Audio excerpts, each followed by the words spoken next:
Hello students, आज की class में आपका स्वागत है। मीडिया और जन सहभागिता, सूचनाओं,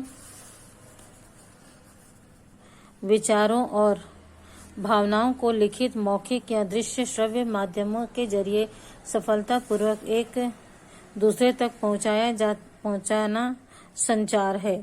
इस प्रक्रिया को पूरा करने में मदद करने वाले साधन संचार माध्यम कहलाते हैं, जैसे अखबार, TV, radio, mobile, internet, social sites, Facebook, WhatsApp, Twitter आदि, पत्रिकाएं और सिनेमा आदि। मीडिया क्या है? मीडिया से आप लोग बहुत अच्छी तरह से परिचित हैं बच्चों। मीडिया में श्रव्य, दृश्य और श्रव्य और दृश्य तीनों ही प्रकार के संचार साधन आते हैं। जैसे सूचनाओं और विचारों को जिसके द्वारा हम सूचनाओं और विचारों को एक स्थान से दूसरे स्थान तक, एक व्यक्ति से दूसरे व्यक्ति तक आसानी से और शीघ्रता से पहुंचा सकते हैं। इसके लिए दृश्य साधनों में अखबार, टीवी, अखबार है जो मुद्रित है, और रेडियो श्रव्य संसाधन के अंतर्गत आता है।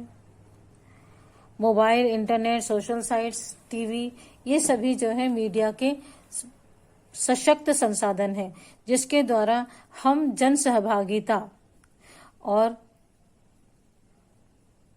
अपने विचारों को एक स्थान से दूसरे स्थान तक, अपने विचार को एक स्थान से दूसरे स्थान तक और दूसरे लोगों के विचारों को हम तक आसानी से पहुंचाया जा सकता है। जन सहभागिता में मीडिया की भूमिका। संचार के माध्यम हमेशा से ही शासन की जनता की सहभागिता बढ़ाते रहे हैं, लेकिन आज तकनीकी क्रांति के कारण संचार के माध्यमों का विकास तेजी के साथ हुआ है। साथ ही संचार के साधनों तक पहुंच बढ़ रही है। तकनीकी के सुधार के चलते आज देश विदेश की खबरें हमारे लिए सहज उपलब्ध हो जाती हैं। इलेक्ट्रॉनिक मीडिया ने इस किस्म में महत्वपूर्ण योगदान दिया है। आज हम देख सकते हैं कि समाचार चैनलों की संख्या बढ़ती जा रही है। कहीं कोई घटना घटित होती है तो उसकी सूचना तुरंत हमें समाचार चैनलों के माध्यम से हम तक उसी वक्त पहुंच जाती है।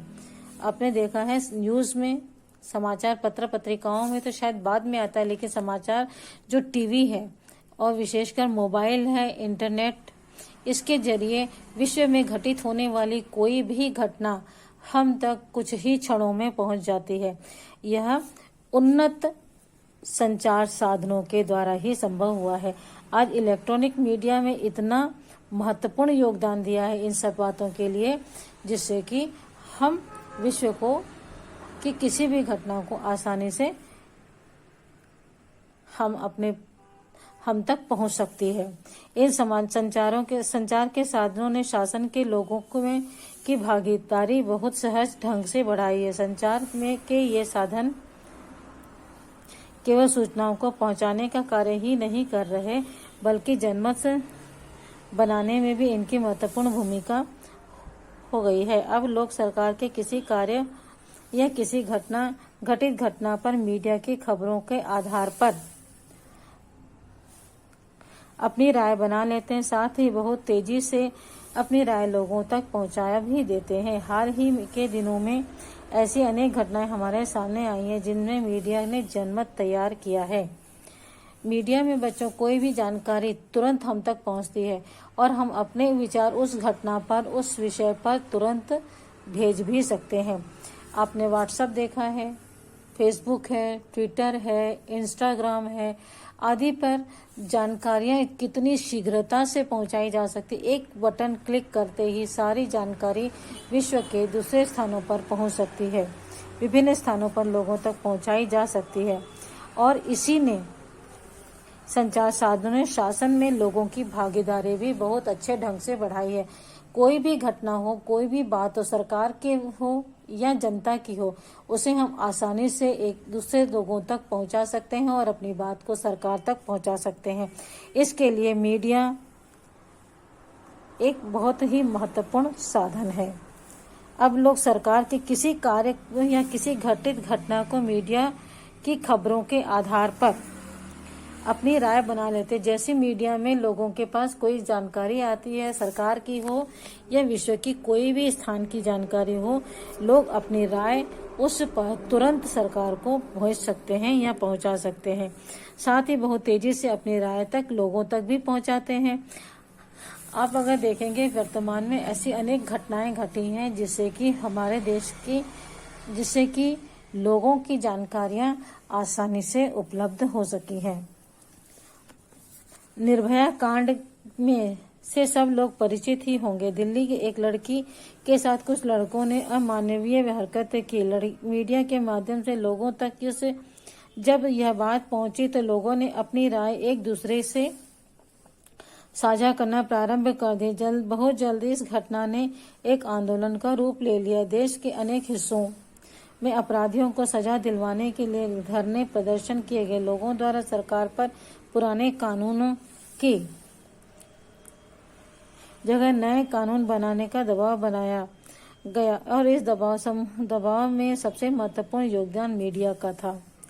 निर्भया कांड दिल्ली में कुछ लड़कों ने एक लड़की के साथ अमानवीय व्यवहार किया और इस घटना की जब मीडिया में आई ये बात और लोगों तक पहुंची तो लोगों ने मीडिया के द्वारा ही इस घटना की बहुत कड़ी निंदा की और अपराधियों को तुरंत सजा देने का प्रावधान किया। किंतु हमारा कानून जो पुराना कानून था उसकी जगह नया कानून लाए और उसके तहत इन अपराधियों को दंड दिया जाए। इसके लिए धरना प्रदर्शन आंदोलन हुए और सरकार को पुराने कानून की जगह नए कानून बनाने के लिए दबाव बनाया गया।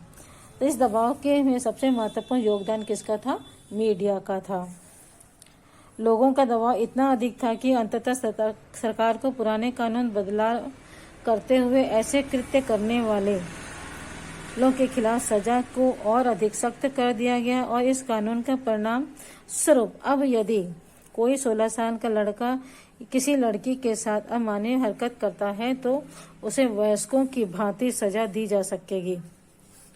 पुराने कानून के अनुसार जब तक लड़का या लड़की वयस्क नहीं हो जाते अर्थात 18 वर्ष की आयु वे पूर्ण नहीं कर लेते हैं तब तक उन्हें वयस्क लोगों के जैसे सजा नहीं दी जा सकती। 16 साल के बच्चा था, इस कांड में 16 साल का भी बच्चा था, एक लड़का था।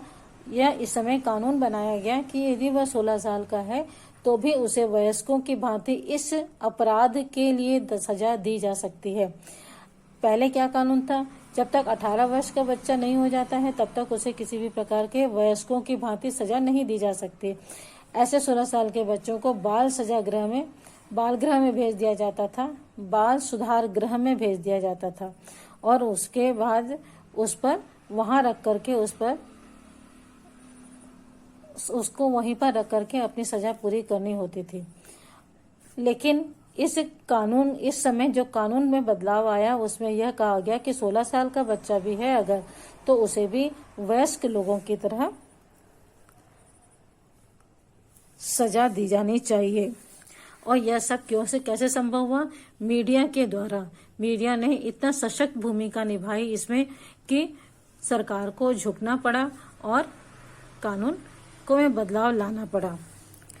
इसी प्रकार 2011 में प्रारंभ हुए जन लोकपाल बिल के आंदोलन की व्यापकता पर भी मीडिया के प्रभाव को देखा जा सकता है। इस आंदोलन में आंदोलनकारियों ने जन लोकपाल बिल बनाने के लिए मीडिया का बेहतर ढंग से उपयोग किया था। मीडिया के माध्यम से ये लोग अपनी बात लोगों तक आसान और प्रभावी ढंग से पहुंचा पाए और इस कारण लोगों की बड़ी संख्या में आंदोलन में सहयोग प्राप्त हो सका।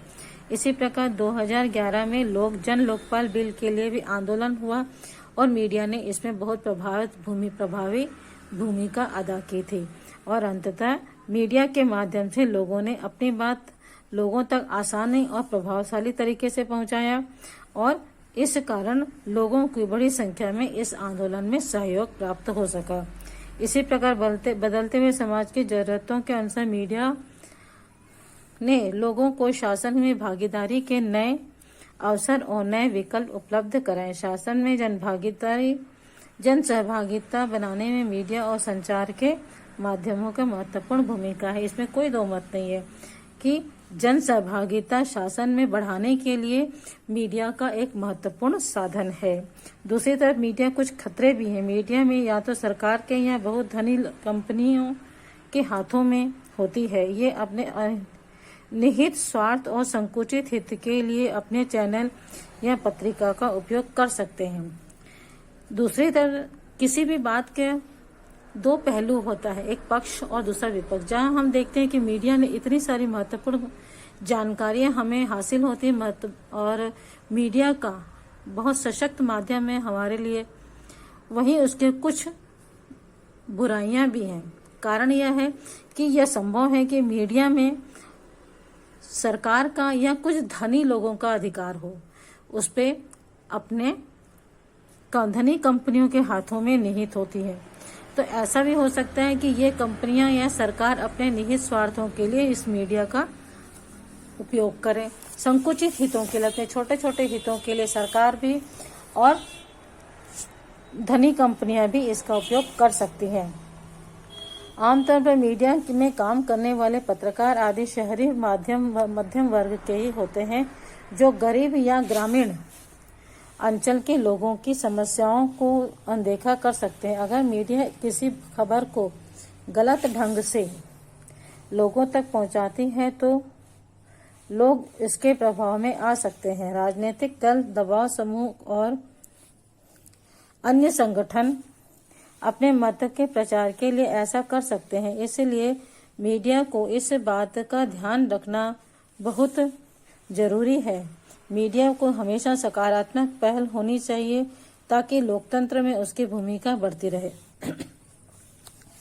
मीडिया में पत्रकार जो रहते हैं वो शहरी क्षेत्र के मध्यम वर्ग के लोग होते हैं, जो गरीब या ग्रामीण अंचल के लोगों की समस्याओं को अनदेखा कर सकते हैं। अगर मीडिया में किसी खबर को गलत ढंग से दिखाया जाता है तो यह हम जैसे लोगों का कार्य है कि उनके प्रभाव में न आए और राजनीतिक दल, दबाव समूह या अन्य संगठनों के माध्यम से अपने मत का प्रचार करें और जो गलत हो रहा है उसको ऐसा गलत होने से रोके। इससे मीडिया को इस बात का ध्यान रखना बहुत जरूरी है कि मीडिया में हमेशा सकारात्मक भूमिका निभाए, कि समाज में मीडिया या पत्र पत्रिकाएं जो हैं वह सकारात्मक भूमिका निभाएं और लोकतंत्र में इसकी बहुत आवश्यकता है। तो इस अध्याय में हमने लोकतंत्र में जन सहभागिता के बारे में देखा और इन जन सहभागिता में लोकतंत्र की सफलता के लिए जरूरी है। जन सहभागिता किसी भी देश की लोकतांत्रिक शासन व्यवस्था के लिए बहुत जरूरी है। भारत के संदर्भ में हमने यह भी देखा कि जन सहभागिता के बहुत से तरीके संविधान में दिए गए हैं, लेकिन संविधान के बाहर भी ऐसे बहुत से साधन हैं जिनसे लोग शासन में अप्रत्यक्ष ढंग से सहभागिता निभा सकते हैं। दबाव समूह और मीडिया ऐसे ही साधनों में से एक है, महत्वपूर्ण साधन है, जिनकी व्यवस्था संविधान में नहीं की गई थी, क्योंकि उस समय संविधान जब हमारा बना था उस समय यह व्यवस्था उतनी शक्तिशाली नहीं थी। शायद विदेशों में कुछ रहा हो, लेकिन भारत में यह मीडिया उस समय इतना शक्तिशाली नहीं था, यह था ही नहीं। उस समय केवल रेडियो और समाचार पत्र पत्रिकाएं ही थे। टीवी जो माध्यम है वह बहुत बाद में आया था। आवश्यक जिनकी व्यवस्था संविधान में नहीं की गई थी। किसी लोकतांत्रिक देश के लिए यह आवश्यक है कि सरकार के लोगों की सहभागिता के नए अवसर बनते रहें और लोकतंत्र और अधिक मजबूत होता रहे।